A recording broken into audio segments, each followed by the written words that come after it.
الحمدللہ رب العالمین والصلاة والسلام علی سید الانبیاء والمرسلین اما بعد اعوذ باللہ من الشیطان الرجیم بسم اللہ الرحمن الرحیم فمن اظلم ممن کذب علی اللہ وکذب بالصدق اذ جاءہ الیس فی جہنم مثوی للکافرین صدق اللہ العظیم اللہم صلی علی محمد وعلی آل محمد وبارک وسلم رب اشرح لی صدری ویسر لی امری واحلل عقدۃ من لسانی یفقہوا قولی واجعل لی وزیرا من اہلی آمین یا رب العالمین۔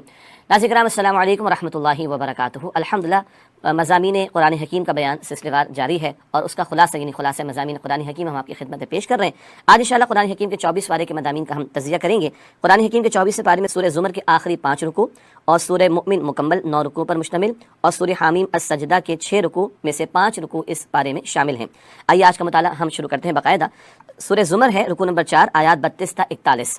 کیا اللہ بندے کے لیے کافی نہیں؟ بڑا پیارا ٹائٹل اس رکوع کو دیا گیا۔ اسی مقام پر آیت کریمہ کا حصہ ہے الیس اللہ بکاف عبدہ، کیا اللہ تعالیٰ اپنے بندے کے لیے کافی نہیں ہے؟ یہ حضور علیہ الصلوۃ والسلام کے تعلق سے بھی ہے، خصوصی اعتبار سے اور عموم کے اعتبار سے ہمارے لیے بھی ہے۔ کیا اللہ بندے کے لیے کافی نہیں ہے؟ وہ اللہ کے کل اختیار رکھتا ہے، جو چاہے سو کر سکتا ہے۔ مشرکین کے جھوٹے معبود کوئی اختیار نہیں رکھتے، تو اللہ جو کہ حقیقی معبود ہے، کل اختیار رکھنے والا ہے، اسی کی طرف رجوع کرنا چاہیے۔ اور جو ایک اللہ سبحانہ وتعالیٰ کو معبود بن کر اسی سے ڈرتا ہے اور یقین رکھتا ہے کہ کل نفع نقصان کا مالک اللہ سبحانہ وتعالیٰ ہے، پھر وہ غیروں کی طرف نہ توجہ کرتا ہے نہ غیروں سے ڈرتا ہے۔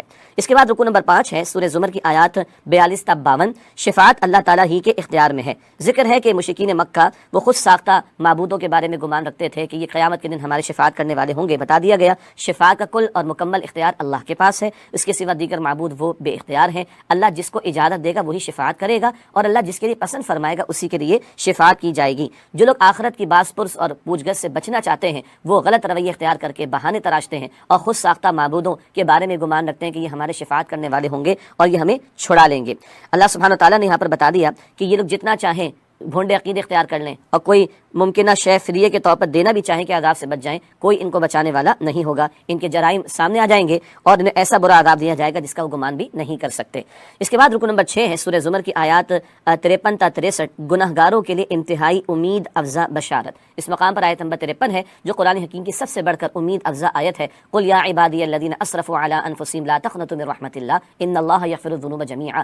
اے میرے نبی صلی اللہ علیہ وسلم، میرے ان بندوں سے فرما دیجیے جنہوں نے اپنے آپ پر ظلم کر لیا، زیادتی کر لی، اللہ کی رحمت سے مایوس نہ ہو جانا۔ اللہ تعالیٰ چاہے تو سارے گناہوں کو معاف فرما دے۔ بہت عمدہ اللہ تعالیٰ نے امید افزا یہاں پر بشارت عطا فرمائی۔ تو بندہ پلٹ آئے، سچی توبہ کر لے، اللہ تعالیٰ معاف فرما دیتا ہے۔ سچی توبہ میں یہ بھی شامل ہے کہ حقوق العباد کی کوتاہی کا بھی ازالہ ہو اور حقوق اللہ کی کوتاہی کا بھی ازالہ ہو اور گناہوں کو چھوڑ کر بندہ اللہ کی طرف آ جائے۔ یہی بات یہاں پر بیان کی گئی کہ پلٹ آؤ اللہ سبحانہ وتعالیٰ پر اس سے پہلے کہ تم پر عذاب آ جائے۔ اور اللہ نے جو کتاب قرآن کریم تمہیں عطا فرمائی، اس قرآن حکیم کو مضبوطی سے تھامو اور اس کی پیروی کرو۔ یہ ہے رجوع اللہ کا طریقہ جو بتایا جا رہا ہے، اللہ کی طرف پلٹ آنے کا۔ اور جو لوگ بدنصیب ہیں کہ جو اللہ کی اس قدر امید افزا بشارت کو بھی نہیں مانتے اور اس پر یقین نہیں رکھتے اور اللہ کی طرف پلٹتے نہیں ہیں، تو آج جو مہلت سے فائدہ نہیں اٹھا رہا کل وہ حسرتوں میں ہوگا اور فریاد کرے گا کہ کاش اس کو مہلت مل جائے، وہ دنیا میں لوٹ کر نیک عمل کر لے، بہت اچھا بن جائے۔ کل حسرتیں ہوں گی، عمل کا موقع آج اس دنیا کے اندر ہے۔ اللہ تعالیٰ ہمیں اپنی رحمت کا مستحق بنائے، ہمیں پلٹنے کی توفیق دے، ہمیں گناہوں کو ترک کرنے کی توفیق دے اور قرآن کریم کو تھامتے ہوئے اس کے احکام پر عمل کی توفیق عطا فرمائے۔ اس کے بعد رکوع نمبر 7 ہے، سورہ زمر کی آیات 64 تا 70۔ باطل کے ساتھ سمجھوتے کی زوردار نفی، کشاکش جو نبی پاک علیہ الصلوۃ والسلام مشرکین مکہ کے درمیان جاری تھی اس کا تذکرہ آ رہا ہے۔ سرداران قریش کی طرف سے سمجھوتے کی پیشکش کا ذکر ہے۔ کہنے لگے کہ ایک سال ہم آپ کے معبودوں کی عبادت ایک سال ہم آپ کے معبود کی عبادت کر لیتے ہیں، ایک سال آپ ہمارے معبودوں کی عبادت کر لیجئے۔ یہ سورہ کافرون کے پس منظر میں بات بیان کی جاتی ہے، عموم کے اعتبار سے بھی اس کو بیان کیا جاتا ہے۔ بتا دیا گیا کہ رسول اللہ علیہ الصلوۃ والسلام تو توحید کی دعوت دے رہے ہیں، بالفرض بالفرض بالفرض۔ اگر کسی پیغمبر نے بھی شرک کیا ہوتا تو اس کی تمام کی تمام نیکیاں ضائع ہو جاتی۔ گویا بتایا جا رہا ہے کہ کسی نبی سے کسی پیغمبر سے شرک کا امکان نہیں ہے، اور یہ سنایا گیا مشرکین مکہ کو کہ تمہاری یہ سودے بازی کی پیشکش ہے یہ قطعاً قبول نہیں کی جائے گی، اور نبی اکرم صلی اللہ علیہ وسلم دعوت توحید پر ہی استقامت کا مظاہرہ فرماتے رہیں گے۔ قیامت کا تذکرہ ہے جب پوری زمین اللہ تعالیٰ کی مٹھی میں ہوگی اور تمام آسمان اس کے دائیں ہاتھ میں لپٹے ہوئے ہوں گے، سور میں پھونک ماری جائے گی، تمام انسان اللہ کے حضور پیش ہوں گے، حشر کے میدان سجے گا، اللہ تعالیٰ اپنی شان کے مطابق اپنی تجلیات کا ظہور فرمائے گا اور تمام انسانوں کا حساب لیا جائے گا۔ زمین نور ربانی سے جگمگا اٹھے گی، تمام انسانوں کے ہاتھوں میں ان کے نام اعمال دیے جائیں گے، انبیاء اور دیگر گواہ گواہی دینے کے لیے پیش کر دیے جائیں گے، ہر انسان کو پورا پورا اس کے اعمال کا بدلہ ملے گا، کسی کے ساتھ بے انصافی نہیں ہوگی۔ رکوع نمبر 8 ہے، سورہ زمر کی آیات 71 تا 75۔ قیامت کے آخری مناظر کا بیان، یعنی حساب کتاب بھی ہونا ہے، حشر کا میدان بھی سجے گا، نام اعمال بھی عطا ہوں گے۔ اب آخری مناظر کا تذکرہ اس مقام پر ہے۔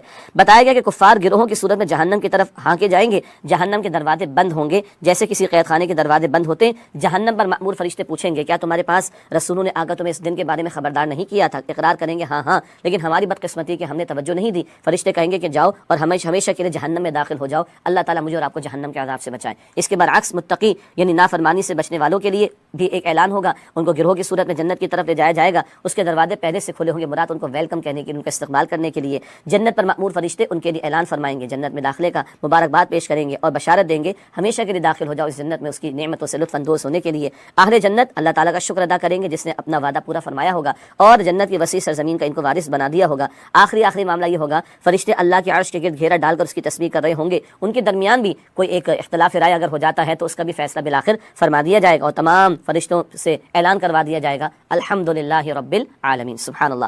اس کے بعد سورہ غافر ہے، اس کا ایک اور نام سورۃ المؤمن بھی ہے، مشہور نام ہمارے جو مصحف پبلش ہوتے ہیں ان میں سورہ مؤمن ہے اور اس کا ایک اور نام سورۃ الغافر بھی ہے۔ صرف اللہ تعالیٰ ہی سے دعا کرنے کا بیان، پچھلی سورت میں اللہ کی عبادت پر زور تھا سورہ زمر میں، اب توحید کا ایک اور تقاضا کہ دعا صرف اللہ سبحانہ و تعالیٰ ہی سے کی جائے۔ پہلا رکوع ہے آیات 1 تا 9، فرشتوں کی اہل ایمان کے لیے خوش کن دعا، سبحان اللہ، بہت پیارا مقام ہے قرآن حکیم کا، بڑا تحفے والا مقام ہے قرآن حکیم کا، فرشتوں کی دعائیں ایمان والوں کے لیے۔ بتایا گیا کہ اللہ کے مقربین یعنی اس کا عرش اٹھانے والے اور عرش کے گرد طواف کرنے والے فرشتے اللہ کی تسبیح کرتے ہیں اور اہل ایمان کے لیے مغفرت کی دعا کرتے ہیں، جو اہل ایمان توبہ کرتے ہیں، اللہ کے راستے کی پیروی کرتے ہیں۔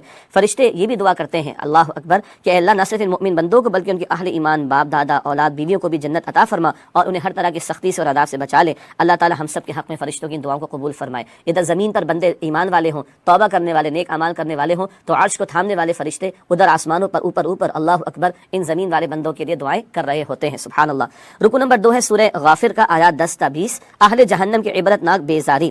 اہل جہنم کا تذکرہ ہے کہ عذاب کی شدت سے بیزار ہو کر اپنے آپ کو کوس رہے ہوں گے کہ ہم نے زندگی برباد کر ڈالی اور دنیا کی لذتوں میں کھو کر آخرت کو فراموش کر کے اپنے آپ کو عذاب کا مستحق بنا لیا۔ اللہ تعالیٰ فرمائے گا جو تم آج اپنے آپ سے بیزاری کا اعلان کر رہے ہو، اللہ تعالیٰ تم سے اس سے زیادہ بیزار تھا کہ جب تم ایمان کی دعوت کو جھٹلایا کرتے تھے۔ جہنم عرض کریں گے اللہ ہم نے تو ایک وقت گزار لیا، اب تو ہمیں ایک موقع دے دے، ایک دفعہ دنیا میں دوبارہ جانے کا چانس ہمیں دے دے، ہم اپنے گناہوں کی تلافی کر لیں۔ فرمایا جائے گا ہرگز نہیں، چانس تو ایک ہی مرتبہ عطا ہوا اور ان لوگوں نے شرک کیا اور توحید کی دعوت قبول نہیں کی، تب یہ جہنم کے عذاب میں پڑے رہیں گے۔ اہل ایمان کو تلقین کی گئی صرف اللہ تعالیٰ ہی کو پکاریں، خواہ کافروں کو کتنا ہی برا لگے، اور اگر ایمان والے چاہتے ہیں کہ اللہ تعالیٰ ان کی پکار کو سنے تو ان ایمان والوں کو بھی چاہیے کہ اللہ کے احکامات تو مانیں۔ ہم چاہتے ہیں کہ اللہ ہماری قبول کرے اور مانے اور سنے، تو ہمیں بھی تو چاہیے کہ اللہ تعالیٰ کے احکامات پر عمل کریں۔ دعائیں قبول کیوں نہیں ہوتی؟ مال حرام کی وجہ سے۔ دعائیں قبول کیوں نہیں ہوتی؟ گناہوں کی وجہ سے۔ اگر ہم اللہ کی فرما برداری اختیار کریں گے اللہ تعالیٰ ہماری بھی قبول فرمائے گا دعائیں انشاءاللہ۔ رکو نمبر 3 ہے سورہ غافر سورہ مؤمن کا، آیات 21 تا 27، آل فرعون کی سرکشی۔ بتایا گیا کہ موسیٰ علیہ السلام کو فرعون، حامان اور قارون کی طرف واضح معجزات کے ساتھ بھیجا گیا۔ ان ظالموں نے ان معجزات کو معاذ اللہ جادو قرار دیا، سرکشی کی انتہا کو پہنچے اور فرعون نے اعلان کیا کہ بنی اسرائیل میں جو بھی لڑکا پیدا ہوگا، بچہ پیدا ہوگا، اس کو قتل کر دیا جائے گا۔ فرعون نے اپنے سرداروں کے سامنے اس بات کا اظہار کیا کہ اگر موسیٰ کو مہلت دی گئی علیہ السلام تو وہ ہمارے نظام کو نیست و نابود کر دے گا، تو ہمیں چاہیے کہ اسے ہم قتل کر دیں۔ استغفر اللہ، یہ اس نے پلان بنایا۔ موسیٰ علیہ السلام نے اللہ تعالیٰ سے مدد مانگی، اللہ تعالیٰ نے فرعون اور آل فرعون کو ناکام کیا اور موسیٰ علیہ السلام کی اور اہل ایمان کی حفاظت فرمائی۔ اگلا رکوع بڑا قیمتی شروع ہو رہا ہے، رکوع نمبر 4 آیات 28 تا 37 سورہ غافر سورہ مومن۔ مومن نے آل فرعون کا ایمان افروز کلمہ حق، جب فرعون نے معاذ اللہ ارادہ کیا کہ موسیٰ علیہ السلام کے خلاف اقدام کر کے ان کو شہید کر دے تو آل فرعون میں سے بندہ جو ایمان لا چکا تب تک اس کے دل میں ایمان تھا، اب وہ کھڑا ہوا اور اس نے اپنے ایمان کا اظہار کیا۔ بڑی پیاری تقریر اس نے کی ہے۔ قرآن کریم میں سب سے طویل تقریر مستقل جو آئی ہے، قرآن کریم میں سب سے طویل تقریر جو مستقل آئی ہے وہ اس مومن آل فرعون کی ہے۔ آل فرعون میں سے ایک بندہ جو ایمان لے آیا تھا موسیٰ علیہ السلام پر۔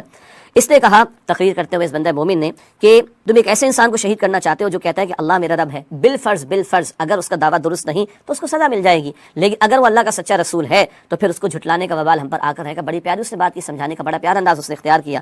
اندیشہ ہے، اس نے کہا کہ اگر تم نے موسیٰ علیہ السلام کی دعوت کو جھٹلایا تو تمہارا انجام بھی پچھلی قوموں کی طرح ہوگا، قوم نوح، قوم عاد، قوم سمود کی طرح۔ پھر تم پر اچانک عذاب آئے گا، تم فریاد کرو گے اور تمہاری فریاد رسی نہیں ہوگی۔ فرعون نے اس بندے مومن کے ایمان افروز بیان سے توجہ کو ہٹانے کے لیے ایک سازش کی اور کہا اپنے وزیر حامان سے، اے حامان ایک محل تو اونچا سا بنا میرے لیے، میں اس پر چڑھ کر آسمانوں پر جاؤں اور موسیٰ کے معبود کو جو ہے وہ تلاش کروں۔ یہ سازش اس کی ناکام ہو گئی۔ ظالم جابر حکمران کیا کرتے ہیں قوموں کو کھیل تماشے میں فضولیات میں لگاتے اور حقائق سے دور رکھتے ہیں۔ نہ اتنا اونچا محل بننا ہے کہ آسمان تک وہ پہنچ سکے، نہ اس اوپر کوئی جانا ہے، لیکن سازش اس کی ناکام ہوئی، وہ تباہ کر دیا گیا تھا۔ اس کے بعد 5واں رکوع ہے سورہ غافر سورہ مومن کا، آیات 38 تا 50۔ مومن آل فرعون کا دقت آمیز واز، اس بندے مومن نے فرعون کی بات کی کوئی اہمیت نہیں محسوس کی اور نہ اس کو انٹرپٹ کرنے کی کوئی اجازت دی، اور اس بندہ مومن نے اپنی تقریر کو جاری رکھا۔ اس سے کہا کہ دیکھو دنیا کی لذتیں عارضی ہیں جبکہ آخرت کی نعمتیں بہتر اور دائمی ہیں، اللہ کے نافرمانوں کو سزا ملے گی اور فرمانبرداروں کو جنت عطا ہوگی۔ اس بندے مومن نے کہا کہ دیکھو مجھے تم شرک اور کفر پر آمادہ نہ کرو، مجبور نہ کرو۔ ان سب کی چاہت تھی، لیکن اس سے کہا کہ میں تمہاری بات کو نہیں مانوں گا، میں تمہیں کامیابی کا راستہ دکھانا چاہتا ہوں، تو مجھے جہنم کی راہ کی طرف لے جانا چاہتے ہو، ایک وقت آئے گا تو میری نصیحت کو یاد کرو گے، میں اپنا معاملہ اللہ کے حوالے کرتا ہوں۔ اس کے بعد ذکر ہے کہ اللہ سبحانہ وتعالیٰ نے اس بندے مومن کو آل فرعون کے شر سے محفوظ رکھا، اور اس کے بعد وہ موقع ہے جب فرعون اور آل فرعون غرق کر دیے گئے تھے۔ بتایا گیا کہ صبح و شام ان کو آگ پر پیش کیا جاتا ہے، اس میں اشارہ عذاب قبر، عذاب برزخ کی طرف ہے۔ قرآن بتا رہا ہے صبح و شام آل فرعون کو عذاب پر پیش کیا جاتا ہے۔